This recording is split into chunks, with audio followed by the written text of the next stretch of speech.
రాసి పెట్టుకోండి. ఒక్కసారి ఇది తిన్నారంటే రోజు తినటానికి కూడా మొహమాట పడరు.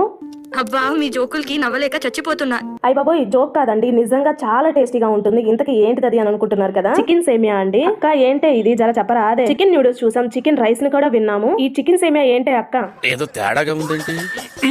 సర్లేండి. ఈ చికెన్ సేమియాని ప్రిపేర్ చేసుకోవడం కోసం ఇక్కడ బోన్లెస్ చికెన్ అయితే తీసుకోవాలి. శుభ్రంగా వాష్ చేసుకొని స్టవ్ మీద కడాయిని తీసుకొని కడాయిలో ఆయిల్ తీసుకొని ఆయిల్ లో చికెన్ వేసి చికెన్ లో ఉప్పు, పసుపు, కారం, ధనియాల పొడి, గరం మసాలా, చికెన్ మసాలా, అల్లం వెల్లుల్లి పేస్ట్ వేసుకొని సూపర్ సాఫ్ట్ గా సూపర్ క్రిస్పీగా వచ్చేంత వరకు వేయించుకోవాలి. ఇక్కడ చూసారా, నా కూతురు కష్టపడి అల్లం వెల్లుల్లి పేస్ట్ దంచిస్తుంది. దీన్ని ఎంత మంది అంగీకరిస్తారు చెప్పండి? ఈ ఏజ్ లో పిల్లలందరూ అన్ని పనులు చేస్తా అంటారు, అంట్లు కడుగుతా అంటారు, బట్టలు ఉతుకుతా అంటారు, కుకింగ్ చేస్తా, అన్ని పనులు చేస్తా అంటారు. అదే వయసు వచ్చిన తర్వాత వాటర్ తెచ్చిమన్నా కానీ తెచ్చివ్వరు కదా. సర్లేండి, చికెన్ అయితే ఒకవైపు వేగుతుంది. మరో ఒక కడాయిని తీసుకొని దానిలో సేమియాలు అయితే మాడిపోకుండా కలర్ చేంజ్ అయ్యేంత వరకు వేయించుకొని దానిలో వాటర్ తీసుకొని ఉడికించుకోవాలి. కొంచెం ఉప్పు, 1 టేబుల్ స్పూన్ వరకు ఆయిల్ యాడ్ చేసుకొని ఉడికించుకోవాలి. ఈ సేమియా 70% ఉడికిన తర్వాత వెంటనే సెపరేట్ చేసేసి ప్లెయిన్ వాటర్ తో వాష్ చేసుకోవాలి. లేదంటే సేమియా అతుక్కుంటుంది, ముద్దలా అయిపోతుంది. ఈ ప్రాసెస్ చేయడం వల్ల సేమియా పొడి పొడిలాడుతూ ఉంటుంది. చికెన్ కూడా ఎంత చక్కగా ఫ్రై అయిందో చూడండి. ఈ రెండిటిని రెడీ చేసుకున్న తర్వాత సేమియాలు వేయించుకున్న కడాయిలోనే కాస్త ఆయిల్ తీసేసుకొని ఆనియన్స్, పచ్చిమిర్చి, క్యారెట్ ముక్కలు, మీ దగ్గర ఉంటే క్యాప్సికమ్ ముక్కలు కూడా తీసుకొని చక్కగా ఒక 50% వేయించుకున్న తర్వాత కరివేపాకు రెమ్మలు తీసుకొని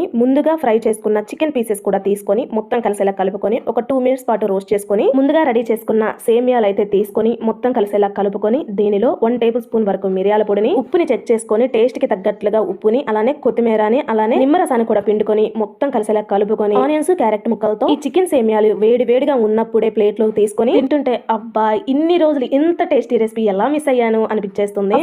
చూస్తుంటేనే టేస్ట్ ఎంత బాగుంటుందో అని అర్థమైపోయే ఉంటుంది. నచ్చింది కదా? మీ హార్ట్ నాతో షేర్ చేసుకొని ఒక్క లైక్ చేసి